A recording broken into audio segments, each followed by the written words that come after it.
My greetings to my 400 affiliates spread far and wide. I am Hugh Hewitt, and I am in Southern California, but not for long. It's getaway day. Look, yesterday Elizabeth Warren dropped out of the Democratic presidential primary. We're down to two. Well, two in Tulsi Gabbard, but we're really down to two. It's Bernie and Joe. The Bernie and Joe show opens this week and will continue until July 16th in Milwaukee. In fact, July 13th through 16th. That's to April, May, June, July. We got 4 months of the Bernie and Joe show. And so I'm doing the only rational thing that anyone would do, contemplating 4 months of Bernie versus Joe. I'm going to Hawaii as soon as this show is over. I'm going on vacation for a week. Who knows what's going to happen in between? I will leave you Joe Laro sometime in the show with which to get through. But let me give you a glimpse of what the next 4 months are going to be like. On CNN with Chris Cuomo last night, we had Nina Turner, who is a surrogate for Bernie, and Hillary Rosen, who is a surrogate for slow Joe Biden, going at it over who Martin Luther King would support. This is just the ghost of Christmas future. Come to see CNN with Chris Cuomo, cut number 26. You know, Nina referenced Dr. Martin Luther King before, saying that he said from the Birmingham jail that we should be concerned about white moderates.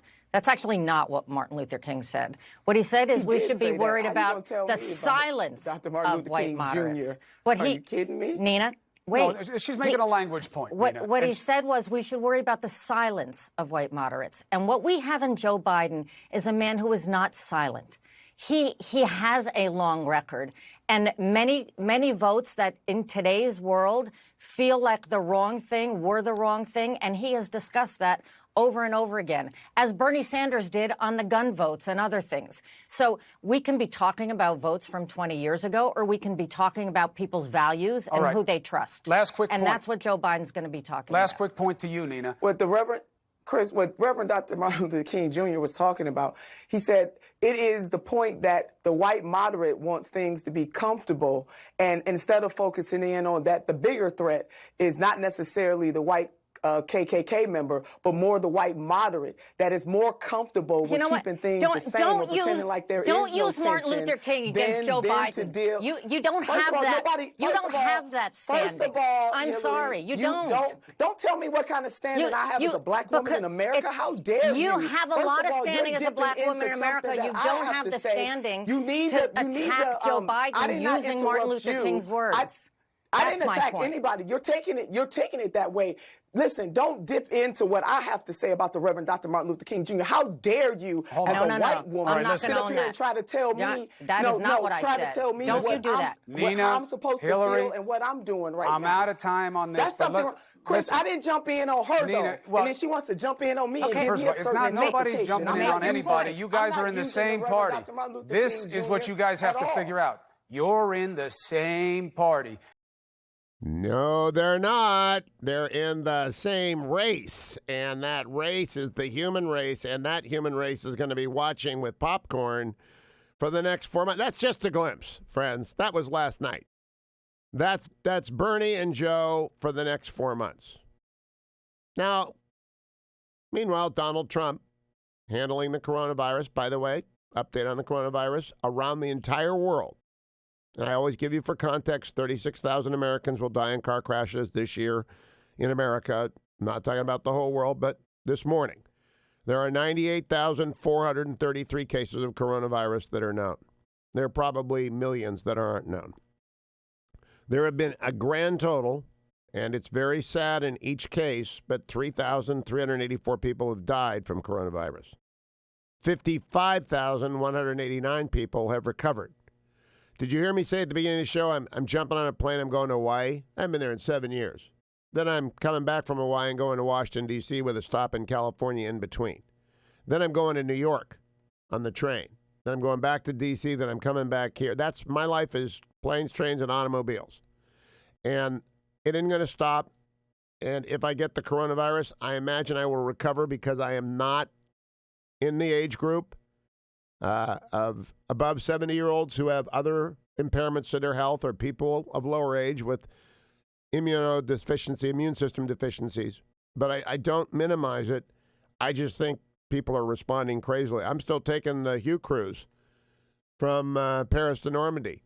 We're not changing a thing. We wash our hands a lot more. We got wipes for the plane. You betcha. I'm no dummy. You do the normal things. I'd rather not get it, but it's just not this panicky thing, even though markets overnight. AndrewandTodd.com, www.andrewandtodd.com they're so busy, the 10-year interest rate went down to 0.93%. I asked them if I should refinance the house I bought in the Beltway. I said, geez, this must mean 2.25%, 2.5%. Every veteran in America, literally, if you're a veteran, you got a VA, you ought to be calling them today and saying, this has got to be the lowest VA rate ever. It is. 888-1172. If you're a realtor in America, it's morning in America because people are buying homes left and right. They're buying rental properties. I know all you people who are listening in Seattle are driving and they got to move to Arlington, Virginia. You're calling up Gordon Wood and saying, Gordon, he's the best realtor in Arlington County, Alexandria, Virginia, and saying, get me a house now. I know that if you live in San Francisco and you believe that someday California will be governed by someone who's remotely competent, you're going to invest in an area that is currently overrun by the despair of the streets we call homelessness. I know that if you're moving back to Ohio to do the coming home to rebuild business stuff, you're buying in Columbus. I know wherever you are, you're out there buying a house. And that means that's the story of the day to me. It's like when the lights went out in New York, 9 months later, there were a bunch of babies in 1965. When the smoke clears from coronavirus, there are going to be like a gazillion home transactions. The people to guide you through that are Andrew Del Rey and Todd Avakian. Call them at 888-888-1172.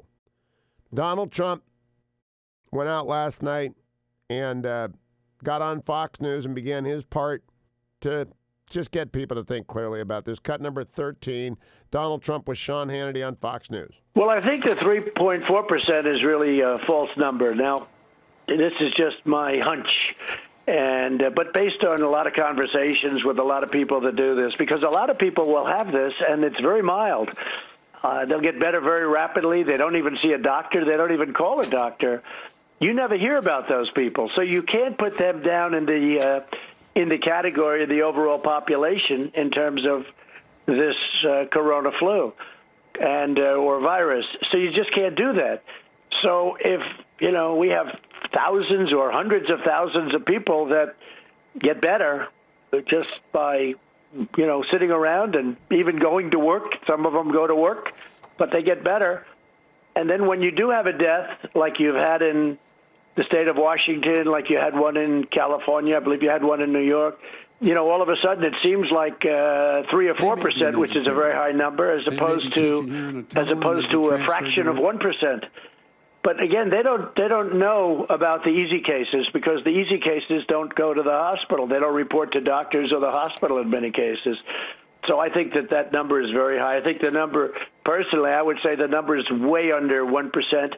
Now, with the regular flu, we average from 27,000 to 77,000 deaths a year. Who would think that? I never knew that until 6 or 8 weeks ago. I asked that question. I said, how many people die of the flu? You keep hearing about flu shot, take your flu shot. But I said, how many people die of the flu?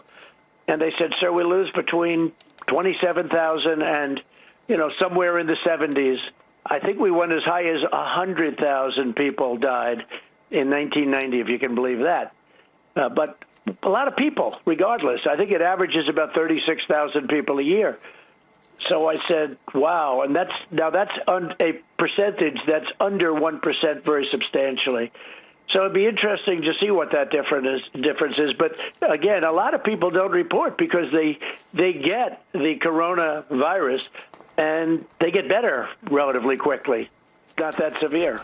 I believe the president is doing the right thing and telling people the real risk. It's significant for older people. It's about a 1% mortality rate. He thinks right now it's between 2 and 3. Very quickly, play cut number 14 about the first thing Donald Trump did when he heard about the coronavirus. Cut number 14. But as soon as I heard that China had a problem, I said, what's going on with China? How many people are coming in? Nobody but me asked that question. And you know better than, again, you both know that I closed the borders very early. We've been given A-pluses for that. Yeah. I'm just talking about he closed the borders. Donald Trump did the right thing, shut down the planes from China, and the China flu did not get here in large numbers early. It will get here eventually because of Donald Trump. Stay tuned. It's the Friday edition of the Hugh Hewitt Show.